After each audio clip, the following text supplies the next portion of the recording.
Full body chills. That's what you'll get when you hear about the terror that gripped Cleveland, Ohio in the 1930s. A killer was on the loose, but this wasn't your average murderer. This person was dismembering their victims and scattering body parts across the city. The press called them the Mad Butcher of Kingsbury Run, but history knows them as the Cleveland Torso Murderer. For years, this brutal killer eluded capture, stumping even the legendary Eliot Ness. With at least 12 victims officially attributed to them and potentially many more, the Cleveland Torso Murderer left a trail of fear and unanswered questions that haunt us to this day. Who was this depraved killer? How did they choose their victims? And why, after years of terror, did the murders suddenly stop? Get ready to dive into one of America's most chilling unsolved mysteries. This is the story of the Cleveland Torso Murderer. And trust me, you're going to want to leave the lights on for this one. The Cleveland Torso Murderer, a reign of terror in Depression-era Ohio. In the shadows of 1930s Cleveland, a sinister presence lurked, leaving a trail of dismembered bodies and unanswered questions. Known as the Cleveland Torso Murderer, or the Mad Butcher of Kingsbury Run, this elusive killer struck fear into the hearts of Clevelanders during the depths of the Great Depression.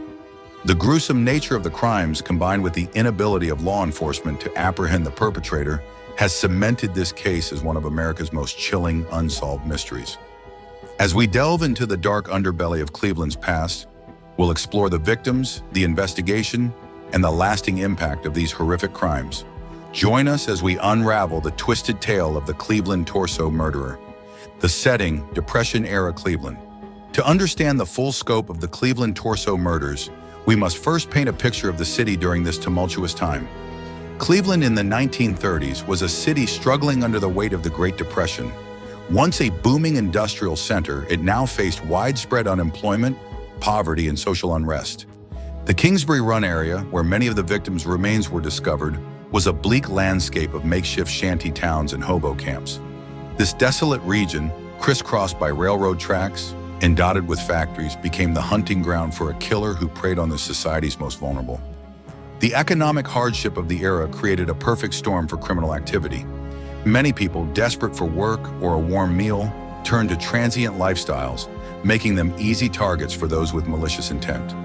It was in this atmosphere of desperation and anonymity that the Cleveland Torso Murderer found their victims. The first victims, a grisly discovery. On September 23, 1935, a young boy made a horrifying discovery while playing near Kingsbury Run. Among the weeds and debris, he found the lower half of a woman's torso. This gruesome find marked the beginning of what would become a reign of terror in Cleveland. The victim, later identified as Flo Polillo, a 42-year-old barmaid with a history of prostitution, had been decapitated and dismembered.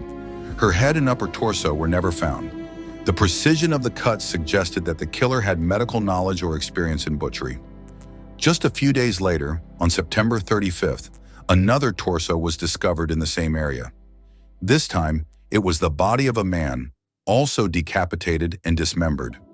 The victim was never identified, but became known as the Tattooed Man due to 6 distinctive tattoos on his body. These two murders, while shocking, were initially treated as isolated incidents. Little did the authorities know that they were just the beginning of a series of brutal killings that would grip the city for years to come. The victims mount, a pattern emerges.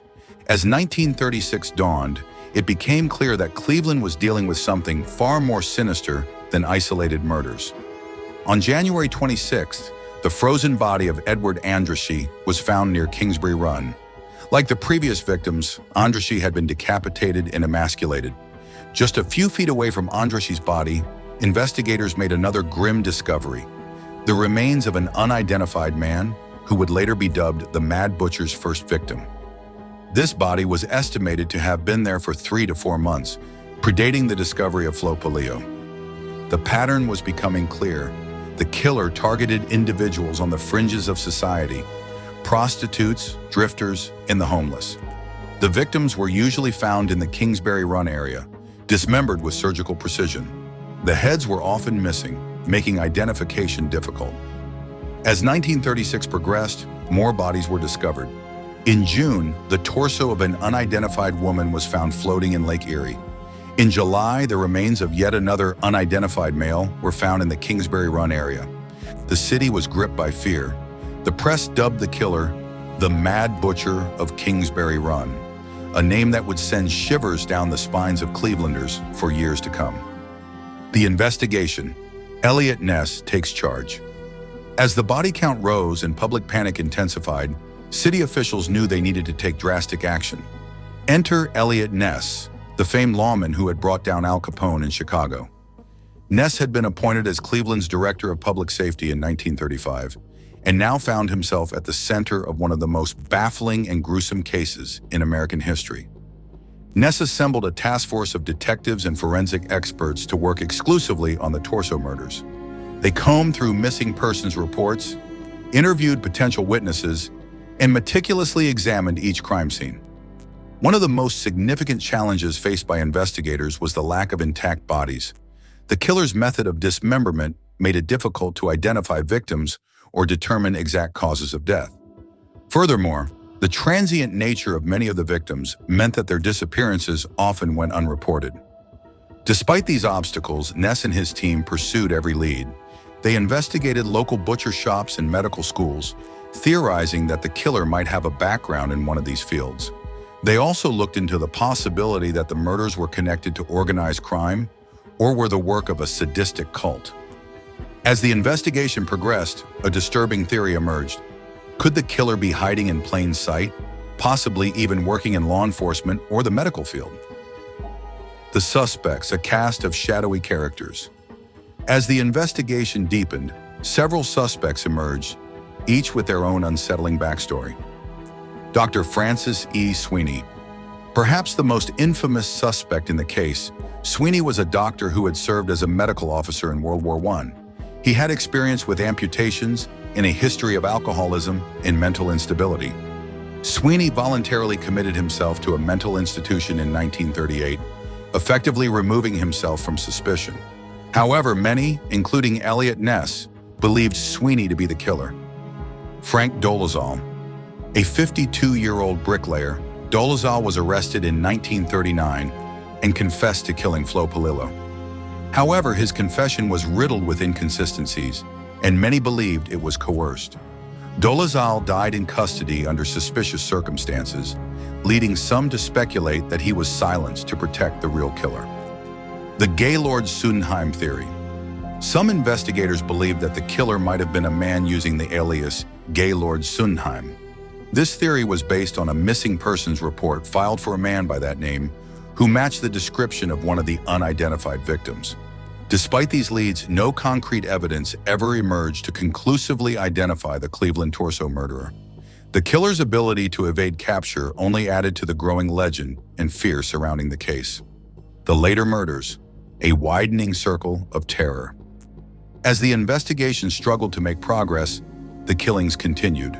In 1937, the partial remains of an unidentified woman were found near East 55th Street and Praha Avenue, expanding the killer's territory beyond Kingsbury Run. In what would become one of the most infamous incidents of the case, on August 16, 1938, a woman's lower torso washed up on the shore of Lake Erie near Brettonall, Ohio. The victim's thighs had been severed and the skin expertly removed in a diamond shape, leading investigators to dub her the Lady of the Lake. The last officially recognized victim of the Cleveland torso murderer was discovered on August 16, 1938. The body of an unidentified man was found near a business on Central Avenue. Like the others, he had been decapitated and dismembered. In total, the Cleveland torso murderer was officially credited with 12 murders between 1935 and 1938. However, some investigators believe the true number could be much higher, possibly including victims from other cities. The Kingsbury Run raids, a desperate measure. As public pressure mounted and the murders showed no signs of stopping, Eliot Ness took a drastic and controversial step. On August 18, 1938, just 2 days after the discovery of the last official victim, Ness ordered a series of raids on the homeless encampments in Kingsbury Run. In a massive operation involving hundreds of police officers, the shanty towns were torn down and burned. Hundreds of homeless individuals were arrested and interrogated. Ness justified the action as an attempt to flush out the killer and eliminate the environments where they found their victims. The raids were met with mixed reactions. Some praised Ness for taking decisive action, while others criticized the heavy-handed approach and its impact on the city's most vulnerable residents. Regardless of public opinion, the raids marked a turning point in the case. While they didn't lead to the capture of the killer, the murders in Cleveland did seem to stop after this event. The aftermath, unsolved mystery and lasting impact. Despite the efforts of Eliot Ness and his team, the Cleveland torso murderer was never caught. The case officially remains unsolved to this day, joining the ranks of other infamous unsolved serial killings like the Zodiac Killer and Jack the Ripper. The failure to solve the case had a profound impact on Eliot Ness. Once a celebrated lawman, Ness saw his reputation tarnished by his inability to catch the Mad Butcher. He left Cleveland in 1942 and died in relative obscurity in 1957. The Cleveland torso murders left an indelible mark on the city and its residents. For years after the last official murder, people lived in fear that the killer might strike again. The case changed the way law enforcement approached serial killings, highlighting the need for better forensic techniques and coordinated investigations. Theories and speculation, the mystery continues. In the decades since the murders, numerous theories have emerged about the identity of the Cleveland torso murderer and the true extent of their crimes. Some researchers believe that the killings didn't actually stop in 1938, but that the murderer simply moved to other locations. Similar dismemberment murders were reported in other parts of Ohio and Pennsylvania in the years following the Cleveland killings, leading to speculation that the torso murderer had expanded their territory. Others have suggested connections between the Cleveland torso murderer and other infamous killers. Some have drawn parallels to the Black Dahlia murder in Los Angeles in 1947, noting similarities in the way the victims were dismembered. The theory that Dr. Francis Sweeney was the killer has gained traction over the years. Proponents of this theory point to Sweeney's medical knowledge, his history of mental instability, and the fact that the killings seemed to stop after he institutionalized himself. Some even claim that Sweeney sent taunting letters to Eliot Ness for years after the last official murder. However, like all aspects of this case, these theories remain unproven, leaving the true identity of the Cleveland torso murderer shrouded in mystery. The cultural legacy, a dark chapter in Cleveland's history. The Cleveland torso murders have left a lasting imprint on American popular culture. The case has been the subject of numerous books, documentaries, and even graphic novels. It continues to fascinate true crime enthusiasts and historians alike, serving as a chilling reminder of a dark chapter in Cleveland's history. The case has been featured in various forms of media. The novel Torso by Brian Michael Bendis and Mark Andraco, which was later adapted into a graphic novel. The book In the Wake of the Butcher by James Justin Badal, which provides a comprehensive examination of the case. The television series The Untouchables featured an episode loosely based on the torso murders. Various podcasts and YouTube channels have covered the case, introducing it to new generations of true crime enthusiasts. The enduring interest in the Cleveland torso murders speaks to the case's unique blend of horror, mystery, and historical significance. It serves as a grim reminder of the vulnerabilities exposed by the Great Depression and the limitations of forensic science in the 1930s. Lessons learned: the impact on modern criminal investigation. While the Cleveland torso murderer was never caught, the case had a significant impact on the development of modern criminal investigation techniques. The challenges faced by investigators in the 1930s highlighted several areas where forensic science and police work needed to improve. 1. Victim identification. The killer's method of dismemberment made identifying victims extremely difficult. This case underscored the need for better missing persons databases and identification techniques. 2. Forensic analysis. The limited forensic capabilities of the time hindered the investigation. This case, among others, helped drive advancements in forensic science, including improved methods for analyzing blood, tissue, and trace evidence. 3. Profiling. While criminal profiling as we know it today didn't exist in the 1930s, The Cleveland torso murders case highlighted the potential value of understanding a killer's psychology and behavior patterns. This would later contribute to the development of criminal profiling techniques. Fourth, interagency cooperation. The case demonstrated the need for better cooperation between different law enforcement agencies, especially when dealing with crimes that could span multiple jurisdictions. 5. Handling of vulnerable populations. The raids on Kingsbury Run, while controversial, brought attention to the vulnerability of homeless and transient populations. This has led to more considerate approaches in modern policing when dealing with at-risk communities. 6. Media relations. The intense media coverage of the case showed both the benefits and drawbacks of public attention in high-profile investigations. This has influenced how law enforcement agencies handle media relations in major cases today. The unsolved mystery, why it still matters. Decades have passed since the last confirmed victim of the Cleveland torso murder was discovered, yet the case continues to captivate the public imagination. But why does this unsolved mystery from the 1930s still matter today? Firstly, the case serves as a stark reminder of the limitations of justice. Despite the efforts of skilled investigators like Eliot Ness, sometimes killers do escape punishment. This uncomfortable truth challenges our faith in the justice system and reminds us that not all stories have satisfying endings. Secondly, the Cleveland torso murders provide a unique window into a specific time and place in American history. The case is inextricably linked with the Great Depression, offering insights into the social conditions of the era and how they may have contributed to the crimes and hindered their investigation. Thirdly, the case continues to offer valuable lessons for modern criminology. By studying the investigation's shortcomings and the killer's methods, today's law enforcement can refine their techniques and potentially prevent similar cases from going unsolved in the future. Lastly, the enduring mystery of the Cleveland torso murderer speaks to a fundamental human fascination with the unknown. The unanswered questions surrounding the case. Who was the killer? Why did they stop? Were there more victims? Continue to intrigue and unsettle us, prompting ongoing speculation and investigation. The search for answers, modern efforts to solve the case. Even though the trail has long since gone cold, efforts to solve the Cleveland torso murders have not ceased entirely. In recent years, there have been several attempts to use modern technology and investigative techniques to shed new light on the case. DNA analysis.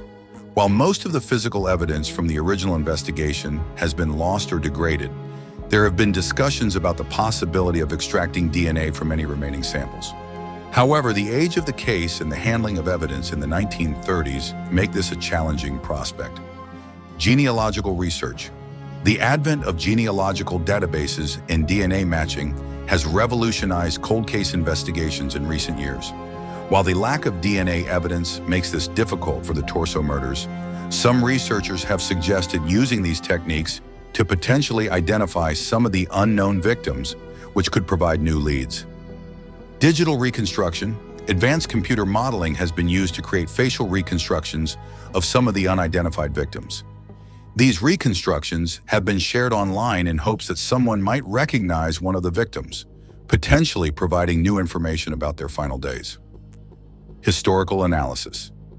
Researchers continue to pore over historical records, newspaper archives, and personal accounts from the era, hoping to uncover previously overlooked clues or connections.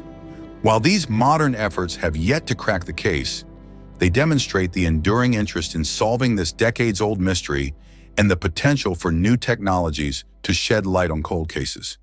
The Cleveland torso murderer in popular culture. The grotesque nature of the crimes combined with the mystery surrounding the killer's identity has made the Cleveland torso murders a popular subject in various forms of media. Literature, Butcher's work by Harold Schechter, provides a detailed account of the murders and investigation. The Maniac in the Bushes by James Jesson Badal offers an in-depth analysis of the case. Film and television. The 2021 film, The Mad Butcher of Kingsbury Run, dramatizes the investigation. An episode of the series Dark Crimes featured a segment on the torso murders. Podcasts. The Last Podcast on the Left dedicated a multi-part series to the case. Unsolved Murders, True Crime Stories, explored the murders in detail. Video games. The case inspired elements of the video game El Noir, which features a series of similar murders. These various adaptations and retellings keep the story of the Cleveland torso murderer alive in the public consciousness, introducing new generations to this chilling chapter of American criminal history. The victims. Remembering the lives lost. While much of the focus on the Cleveland torso murders centers on the gruesome nature of the crimes and the mystery of the killer's identity, it's crucial to remember the victims. These were real people, each with their own stories, dreams, and loved ones. Their lives were cut short in horrific ways, and many of them remain unidentified to this day. The known victims include 1st Edward Andraschi, 2. Florence Pulido, 3rd Tattooed Man, unidentified, 4. The Lady of the Lake, unidentified. The rest of the victims remain nameless, known only by the circumstances of their discovery or distinguishing features. This anonymity adds another layer of tragedy to an already horrific case. In recent years, there have been efforts to humanize these victims, to see them as more than just entries in a gruesome catalog of crimes. Researchers have delved into the backgrounds of the identified victims, piecing together their life stories to give them back some of the dignity that was stolen from them. These efforts serve as a reminder that behind every true crime story are real human beings whose lives were cut short. It's a sobering thought that underscores the true horror of the Cleveland torso murders. The enduring mystery.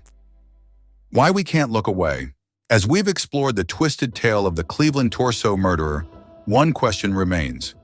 Why does this case continue to fascinate us nearly a century later?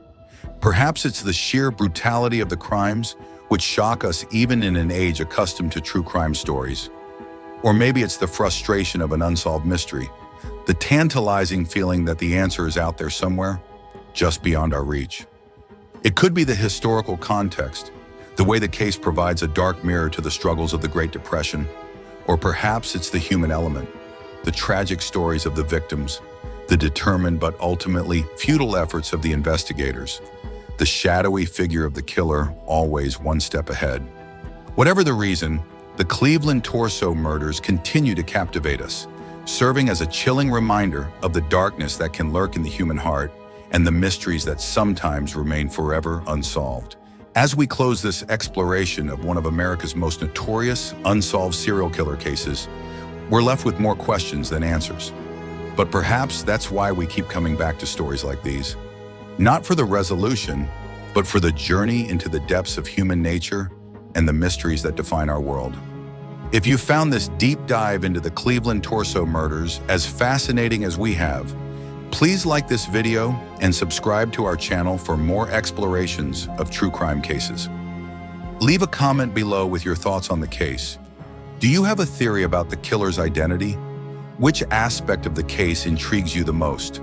Your engagement helps us continue to bring you content like this, unraveling the mysteries of the past one story at a time.